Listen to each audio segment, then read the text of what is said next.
So guys, अगर आपको भी फ्लिप्स में डर लगता है या आप फ्लिप्स नहीं सीख पा रहे हो, तो ये वीडियो सिर्फ और सिर्फ आपके लिए।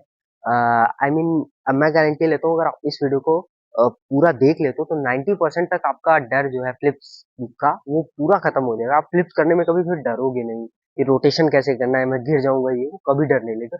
बस वीडियो को लास्ट तक देखना है। वीडियो के लास्ट में मैं एक बोनस एंड सीक्रेट टिप बताने वाला हूँ, तो उसको भी मिस मत करिएगा। तो चलिए, बिना टाइम वेस्ट के मैं वीडियो को स्टार्ट करता हूँ। तो गाइज, वीडियो को डिटेल में समझने के लिए हमने वीडियो को कुछ पॉइंट्स में बांट दिया है। तो चलिए हम बढ़ते हैं फर्स्ट पॉइंट की तरफ। तो गाइज, जो आपका फर्स्ट पॉइंट है वो है learning flips in a perfect order. इसको मैं एक एग्जांपल के तौर पे समझाऊंगा।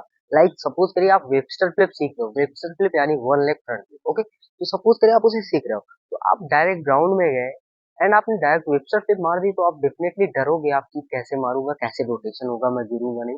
तो आप डायरेक्ट जाके अटेम्प्ट तो कर नहीं सकते, आपको एक ऑर्डर वाइज में चलना पड़ेगा, तभी आप वो फ्लिप सीख पाओगे। सपोज करिए आप वेबस्टर सीख रहे हो, ठीक है, तो वेबस्टर के लिए सबसे पहले आपको आना चाहिए फ्रंट हैंड स्प्रिंग। ओके, उसके बाद आपको सीखना पड़ेगा एक उसी front one hand front hand spring. उसके बाद आपको उसी हाथ को धीरे धीरे हटाना है, विदाउट टक वेबस्टर फिर आना पड़ेगा। फिर आपको टक करके आप वेबस्टर करोगे, तब कहीं जाकर आपका वेबस्टर कंप्लीट होगा। तो एक परफेक्ट प्रोग्रेशन में जब आप आगे बढ़ोगे तो आपको बिल्कुल डर नहीं लगेगा। ये कंडीशन होती है फ्लिप्स को सीखने की। आप डायरेक्ट जाकर अटेम्प्ट कर दोगे तो कैसे होगा।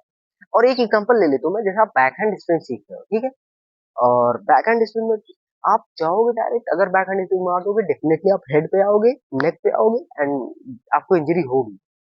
तो उसमें डर लगेगा ही आपको, तो डायरेक्ट आपको अटेंड नहीं। तो बैक हैंड स्पिन के लिए कैसे करोगे, आप आर्च करोगे पहले, उसके बाद आप बैक वॉक ओवर करोगे एंड फिर कहीं जाके बैक वॉक ओवर वॉल के सहारे करोगे वगैरह।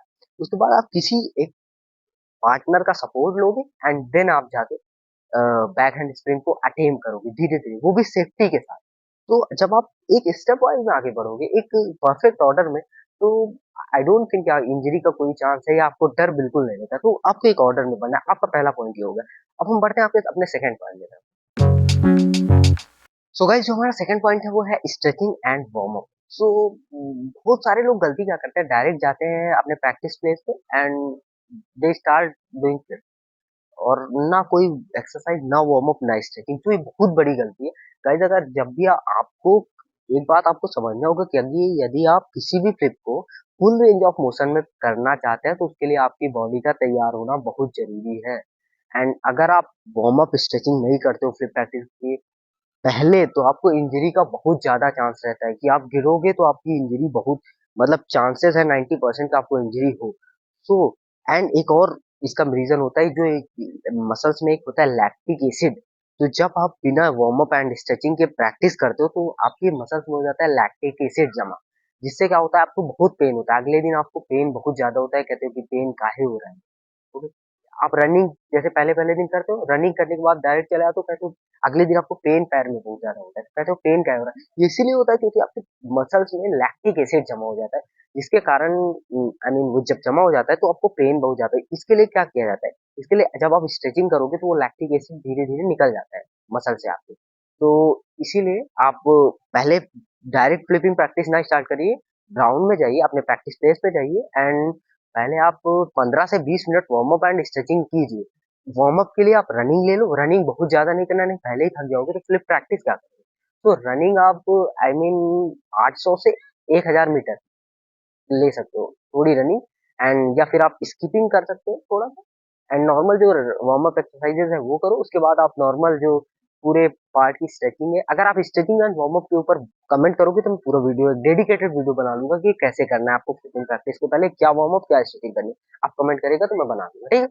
एंड ये हुआ सेकंड पॉइंट कि आपको स्ट्रेचिंग एंड वार्म अप जरूर से जरूर करना है। तो आपकी जब बॉडी एक्टिव रहेगी तो आपको डर और कम हो जाएगा फ्लिप प्रैक्टिस है। जब आपकी बॉडी एकदम लूज पड़ी है एंड पूरी अकड़ी है बॉडी, तो आपको डर डेफिनेटली लगेगा। जब आपकी बॉडी एकदम एक्टिव है, एक एक बॉडी के हर पार्ट्स जब पूरी तरह एक्टिव होंगे, तो आपको डर नहीं लगेगा। ये भी हो गया second point, warm up and stretching. तो बढ़ते हैं अब अपने थर्ड पॉइंट की तरफ।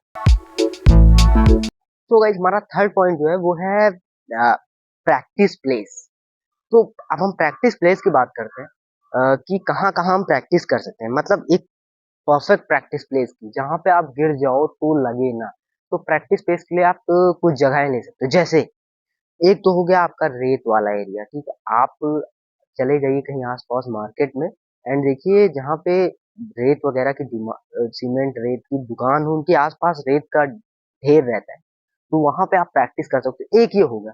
दूसरा ये हो गया कि आप अगर उसके रिवर के किनारे पे रहते हो या फिर आस-पास कहीं आपके नदी है, तो उसके किनारे पे जाओ, वहाँ पे वो जो बालू रहती है उसको थोड़ा खोद लो एंड वहाँ पे आपको बिल्कुल चोट नहीं लगेगी या फिर आप पानी में डायरेक्ट नदी में करो, तो भी आपको चोट नहीं लगेगी, ये हो गया। एक अगर आपके पास ये भी अवेलेबल नहीं है तो आप मिट्टी को आप उसकी डिगिंग कर दीजिए, खोद लीजिए अच्छे से एंड उसके बाद वहाँ प्रैक्टिस करिए, वहाँ भी नहीं लगेगा।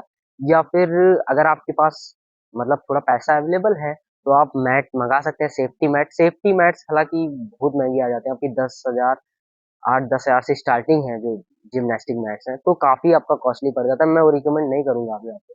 आप अगर हाँ, अगर आपके पास है फाइनेंस तो आप डेफ़िनेटली देखो you can go for it. नहीं तो आप वो मिट्टी, बालू, रेत ये सब प्रैक्टिस कर सकते हैं या फिर गद्दे वगैरह पे आप हाँ, गद्दा भी है एक फ़ोम का थर्माकोल वगैरह थर्माकोल सॉरी फ़ोम का गद्दा वगैरह ट्राई कर सकते हैं आप उसपे सब पे भी। तो गाइस जो हमारा जो फोर्थ एंड लास्ट पॉइंट है वो है बहुत इंपॉर्टेंट है कि learning flips with the help of a partner. आप पार्टनर और टू पार्टनर आई मीन आप एक पार्टनर ले सकते हो दो पार्टनर ले सकते हो जितने भी आपके पास अवेलेबल है एक दो लोग आप ले लीजिए। आप पार्टनर की सहायता से जब फ्लिप्स करोगे तो आपको डर नहीं लगेगा कोई आपको पकड़े सपोज करिए आप बैक फ्लिप कर रहे हो यहाँ पे कोई सपोर्ट किया है आपको दो लोग एक इधर से एक इधर से सपोर्ट दिए आपके आई मीन इधर कमर पे तो आप इजिली रोटेट कर जाओगे क्योंकि आप गिरो वो पार्टनर आपके आपको गिरने नहीं देंगे। ओके तो पार्टनर का हेल्प बहुत ज़रूरी होता है एंड जो मैं फ्लिप्स का ट्यूटोरियल आगे बताऊँगा कल से जो सीरीज़ स्टार्ट हो रही है, उसमें मैं बताऊँगा कि आप पार्टनर की सहायता से कोई भी फ्लिप्स को कैसे सीख सकते हो। ये पूरी की पूरी सीरीज़ आएगी, तो आप बिल्कुल बस चैनल को सब्सक्राइब करे रखिए, नोटिफ़िकेशन बेल को दबाए रखिए ताकि आपको नोटिफ़िकेशन मिल जाए। कल से डेली एक फ्लिप का ट्यूटोरियल आने वाला है और बहुत ईज़ी तरीके से मिलता है।